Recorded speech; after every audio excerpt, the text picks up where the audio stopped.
Pourquoi promènes-tu des regards inquiets? Pourquoi t'agites-tu? Pourquoi t'abattu? N'est-il pas le Dieu de ta vie?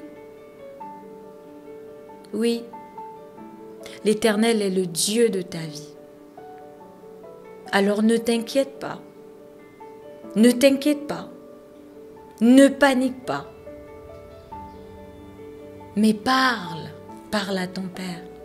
Va vers lui et dis-lui ce que tu as sur le cœur. Car il prend soin de toi et c'est un bon Père. La Bible déclare dans Philippiens chapitre 4, le verset 6, « Ne vous inquiétez de rien, mais en toute chose, faites connaître vos besoins à Dieu par des prières, des supplications et avec des actions de grâce. » L'Éternel nous instruit à ne pas s'inquiéter.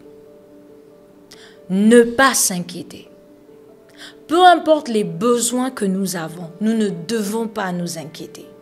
Parce que lorsque nous sommes inquiets, notre âme est abattue. Et une âme abattue dessèche les eaux. Ça rend malade. Veux-tu être malade? Non, surtout pas.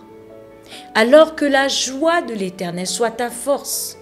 Parce que ton Dieu est au contrôle. Ton Dieu agit. Il est le même hier, aujourd'hui et éternellement. J'aimerais te dire que tu dois être rempli de force, de courage. Et ce courage vient du Saint-Esprit. Ne t'inquiète pas, c'est fini les inquiétudes. Alors, prends du temps à louer, à célébrer et à exalter l'Éternel. Proclame sa bonté, proclame sa fidélité et rappelle-toi des jours d'autrefois. Des miracles qu'il a opérés dans ta vie. Rappelle-toi de ce qu'il a fait dans la vie de plusieurs. Dans la Bible, on a Moïse, on a David, on a Gédéon, on a Samson.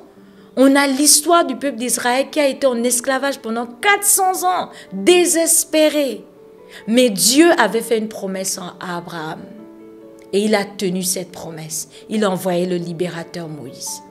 De la même manière que le Fils de Dieu devait venir mourir pour nous, pour l'humanité, il a envoyé Jésus.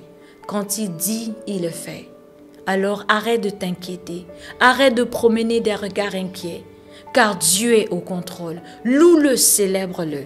Vraiment que ta maison, que ta voiture, que là où tu te trouves, qu'il y ait une atmosphère de louange et de célébration, parce que Dieu est bon.